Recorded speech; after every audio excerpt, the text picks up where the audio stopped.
আজকের দিনে instant coffee আমাদের কাছে খুব সাধারণ একটা ব্যাপার, কিন্তু আপনি কি জানেন এই এক কাপ কফির পেছনে কতটা বিশাল ইতিহাস আর পরিশ্রম লুকিয়ে আছে? 1890 সালে শুরু হওয়া সেই ছোট্ট যাত্রাটা আজ এমন এক জায়গায় পৌঁছেছে যে শুধু নেসক্যাফে প্রতিদিন 100 কোটি কাপ কফি তৈরি করছে। তো চলুন আজ দেখি ব্রাজিল বা ভিয়েতনামের সবুজ বাগান থেকে কিভাবে এই কফি আপনার টেবিল পর্যন্ত পৌঁছায়।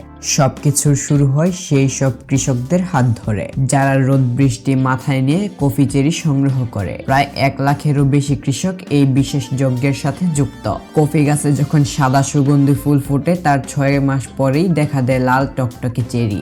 যখন 95% চেরি লাল হয়ে যায়, তখন শুরু হয় আসল কাজ, হারভেস্টিং। ছোট খামারে আজও হাতে বেছে বেছে চেরি তোলা হয়, আর বড় খামারগুলোতে ব্যবহার করা হয় আধুনিক মেশিন, যা মিনিটে 1000 বার কেঁপে কেঁপে গাছ থেকে চেরিগুলো নামিয়ে আনে। চেরিগুলো সংগ্রহের পরপরই চলে যায় কারখানায়। সেখানে শুরু হয় এক মজার পরীক্ষা। কপার ফানেলের ভেতর দিয়ে যখন চেরিগুলো যায়, তখন দেখা হয় কোনটা ভারী আর কোনটা হালকা।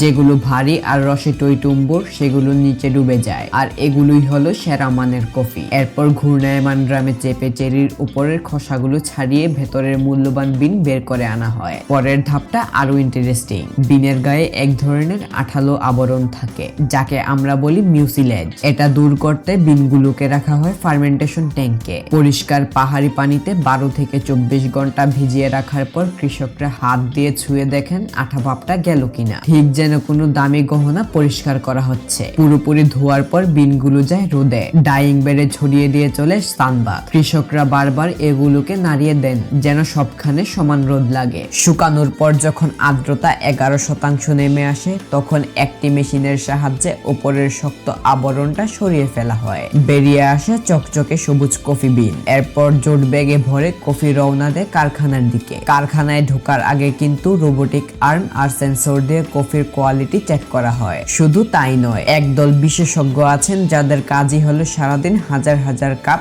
কফি টেস্ট করা। তাদের জিভে যদি সামান্যতম খুঁত ধরা পড়ে, তবে সেই ব্যাচ বাদ। এরপর শুরু হয় সবচেয়ে সুগন্ধি ধাপ, রোস্টিং। 370 থেকে 540 ডিগ্রি ফারেনহাইট তাপমাত্রায় কফি বিনগুলোকে ঘোরানো হয়। এই রোস্টিং এর উপরেই নির্ভর করে আপনার কফি করা হবে নাকি হালকা। এরপর ফ্যান দিয়ে দ্রুত ঠান্ডা করে এগুলোকে গুঁড়ো করা হয় এবং তৈরি করা হয় লিকুইড কফি এক্সট্রাক্ট। এবার আপনার পছন্দের কফি তৈরির পালা। নেসক্যাফে ক্লাসিক তৈরির জন্য ব্যবহার করা হয় স্প্রে ডাইং পদ্ধতি, যেখানে প্রচন্ড গরম বাতাসে লিকুইড কফিকে ঝটপট পাউডারে রূপান্তর করা হয়। আর যারা নেসক্যাফে গোল্ড পছন্দ করেন, তাদের জন্য ব্যবহার করা হয় ফ্রিজ ড্রাইং। এখানে কফিকে -58 ডিগ্রি ফারেনহাইটে জমিয়ে বরফের চাদর বানানো হয়। এরপর সেই বরফ ভেঙে ছোট ছোট দানা তৈরি করে ভ্যাকুয়াম চেম্বারে শুকানো হয়। এই পদ্ধতিতে কফির আসল স্বাদ আর গ্রান একদম অটুট থাকে। পুরো প্রক্রিয়া শেষে 1 সেকেন্ডের মধ্যে এক একটা জার কফিতে পূর্ণ হয়ে যায়। এয়ারটাইট সিল দিয়ে আটকে দেওয়া হয়, যাতে